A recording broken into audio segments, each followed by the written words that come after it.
Netanyahu को मुजरम करार दिया, इस जंगी मुजरम है। देखिए मेनाब स्कूल पर जिस तरह से इन्होंने गोलाबारी की, फिर गजा में जो इन्होंने मुजालिम ढाए हैं, जिस तरह से वहाँ पर नस्ल कुशी की है, जंगी जुर्म में शामिल है। तैयब अर्दवान का एक बयान आया था कि ये हिटलर सानी है, नस्ल कुशी करने की कोशिश की है। ईरान की एक और जीत और इसराइल की एक और नाकामी, नेतन्याहू मुजरिम करार, वारंट गिरफ्तारी जारी हो गए। वारंट गिरफ्तारी कहाँ से जारी हुए और क्या नेतन्याहू की गिरफ्तारी होगी, इस बारे में बात करते हैं आमिर रज़ा से।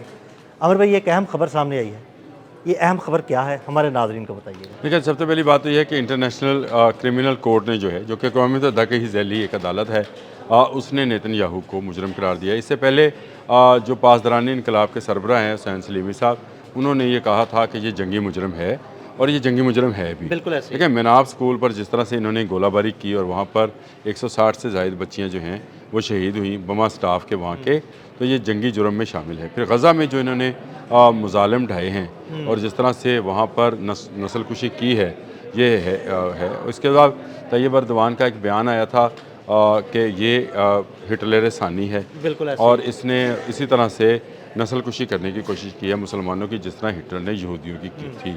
वो उन्होंने इसका जिक्र किया। फिर उन्होंने कहा कि ये जंगी मुजरम है। देखें ये जंगी मुजरम है और इसको गिरफ़्तार होना है, इसके वारंट निकल चुके हैं। और ये पिछले साल जब इसने हंगरी का दौरा किया था तो वहाँ पर इज़राइल नवाज़ गवर्नमेंट मौजूद थी, लेकिन 16 साल वो इक़्तिदार भी जिथे पैर उत्थे खैर वाला हिसाब है। जैसे ही नेतन्याहू वहाँ पहुँचे, वहाँ के लोगों ने रिएक्ट किया, इलेक्शन हुआ तो जो उनके मेज़बान थे वो बुरी तरह से इलेक्शन हारे और नया वज़ीर आज़म बिल्कुल, यानी जो यहूद नवाज हुकूमत थी उसका खात्मा हो गया। उस वक्त भी लोगों का एक ही मुतालबा था कि इसको गिरफ़्तार किया जाए। हंगरी आ गया है, इसको गिरफ़्तार किया जाए। लेकिन वहाँ का वज़ीर आज़म जो था वो इज़राइल को अपना दोस्त और नेतन्याहू को अपना भाई कहा करता था। ये बिल्कुल वैसे ही है जैसे ये गुजरात का कसाब मोदी है, जैसे वो इज़राइल को अपना दोस्त और इसको नेतन्याहू को अपना भाई कहता है। लेकिन मुजरमाना जहनीत जो होती है ना, ये आपस में दोस्ती होती है। तो ये अब एक नया जो है पीटर मेगार, नया वज़ीर आज़म उन्होंने उनका आया है। 16 साल रजीम की जो है वो चेंज हो गई है वहाँ पे, और वहाँ पर आते ही उसने ऐलान किया है कि अब अगर नेतन्याहू हंगरी आया तो इसको गिरफ़्तार किया जाएगा और इसको कानून के मुताबिक सज़ा दी जाएगी। ये जंगी मुजरम है। ये ईरान का मुतालबा था कि इसको जंगी मुजरम करार दिया जाए। जंगी मुजरम इसको इंटरनेशनल क्रिमिनल कोर्ट ने दिया। ये तमाम ममालिक पर ये पाबंदी है बशमूल अमरीका।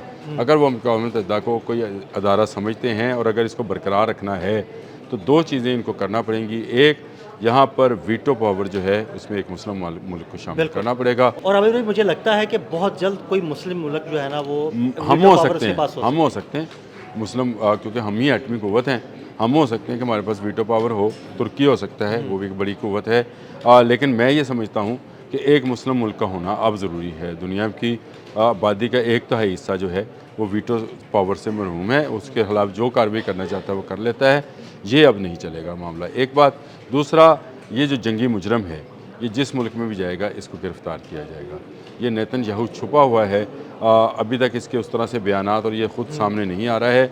लेकिन जैसे ही ये बाहर निकलेगा, यानी इज़राइल से बाहर निकलेगा, तो इसको गिरफ़्तार किया जा सकता है, क्योंकि इंटरनेशनल क्रिमिनल कोर्ट ने जो है इस पर फैसला दिया हुआ है और उसको जंगी मुजरम करार देकर इसके वारंट जारी किए हुए हैं। तो ये मेरा ख्याल है हंगरी गवर्नमेंट ने ये बात करके, इससे पहले ये बात स्पेन ने की थी, उससे पहले ये फ्रांस ने की थी। तो इसका मतलब ये है, ये एक और बहस है। एक करके मुल्क जो है ना वो शामिल होते जा रहे हैं। ये मैं आपको उसकी इसी वजह भी बता सकता हूँ। लेकिन यहाँ पर फिर बहुत सारे लोग जो हैं, देखें दुनिया में जो क्रिश्चियंस हैं वो दो ग्रुपों में तब्दील हो रहे हैं, ज़ायनिस्ट और कैथोलिक्स।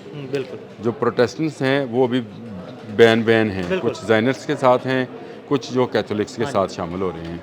तो ये ईसाई भी जो दो ग्रुपों में तब्दील होंगे, इनकी आपस में भी होनी है और यहूदो नसारा की जंग भी बिल्कुल तय है। अब देख लें स्पेन, जो कट्टर कैथोलिक्स हैं। मैं स्पेन गया हूँ मैंने, क्योंकि मुझे इसलिए उनका पता है।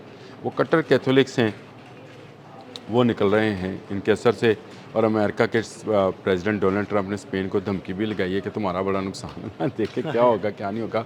हंगरी इनके हाथ से निकल गया और इसके बाद फ्रांस इनके हाथ से निकल गया। तो इसका मतलब ये है कि वो जो ग्रुप बंदी मैं कहता हूँ कि यहूद व नसारा की आपस में भी एक जंग होनी है, वो जंग मुझे और करीब होती नज़र आ रही है। ये बेंजामिन नेतन्याहू जैसे जो लोग हैं मैं ये समझता हूँ कि दुनिया के अमन के लिए ख़तरा है। इनको जितनी जल्दी हो सके इजराइली ख़ुद गिरफ़्तार करा दें, लेकिन क्योंकि कल हमने वो जो किया था, मुझे उसके बाद उसकी मज़ीद डिटेल्स मिली कि इजराइल में वाकई काफ़ी बड़ी तबाही हुई है। बहुत तबाही हुई है वो बहुत सारी ख़बरें अभी भी छुपी पड़ी हैं। तो ये इजराइली अवाम को चाहिए इसको पकड़ के हवाले करें और कहें जनाब इन जो सजा देनी है। के लिए पूरा मुल्क तबाह करा लिया। देखिए अपनी देखिए मैं आपको बताऊं, ये जितने फाशिस्ट हैं और जितने ये मुस्लिम दुश्मन हैं, ये मुस्लिम दुश्मनी का वोट मोदी क्या लेता है, मुस्लिम दुश्मनी का वोट लेता है, इंतहा पसंदी का वोट लेता है। ट्रंप ने किस बात पे वोट लिया था? उसने कहा था जी मैं नॉन इमिग्रेंट्स जो हैं उनके नाम पर वोट लिया, इंतहा पसंदी पे चला गया। नेतन्याहू जो है इसकी सियासत भी सारी की सारी मुसलमानों के ख़िलाफ़ है। ये ग्रेटर इसराइल इसके जहन की पैदावार थी, जिसको अमली जामा पहनाने के लिए इसने अमेरिका को इन्वॉल्व किया और अमेरिका इस वक्त बुरी तरह से उस दलदल में फंसा पड़ा है। ये एक ऐसा मामला है जिसको लेकर मैं ये समझता हूँ कि नेतन्याहू को इजराइली कौम ही, ये यहूद ही जितनी जल्दी इसको पकड़ के गिरफ़्तार करा देंगे उतना बेहतर है।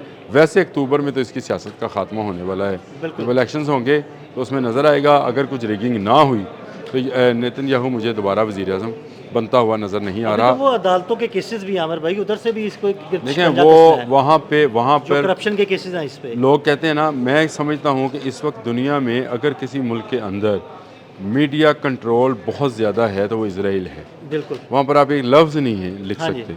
और बहुत सारे ममालिक के मतलब लोगों ने बहुत सारी शकूक व शुबहात पैदा किए हैं, लेकिन इसराइल का तो मुझे अब एहसास हुआ कि वहाँ पर तो बिल्कुल ही आज़ाद नहीं है। वहाँ पर आप सिर्फ सरकारी मीडिया ही पर बात कर सकते हैं, और वो भी बात आपको सिर्फ नेतन्याहू की पॉलिसी के मुताबिक। जब आप इतनी पाबंदियाँ लगाते हैं तो वो लोग जिनका अब नुकसान हुआ है, जिनकी तादाद लाखों में चली गई है इसराइल के अंदर, वो नहीं मेरा ख्याल इसको वोट देने वाले हैं, क्योंकि इसने उन पर जंग मुसल्लत करवाई है। इसने जंग मुसल्लत की ईरान पर, ईरान ने उस पर जवाब दिया, फिर हिजबुल्लाह सामने आ गया। तो वो कुव्वतें जो दबी पड़ी थी, इसराइल उसको अपने सामने ले आया। इससे पहले गज़ा में जो इसने मुसलमानों का खून बहाया है, उसकी भी कुदरत की तरफ से इसको सज़ा मिलनी है।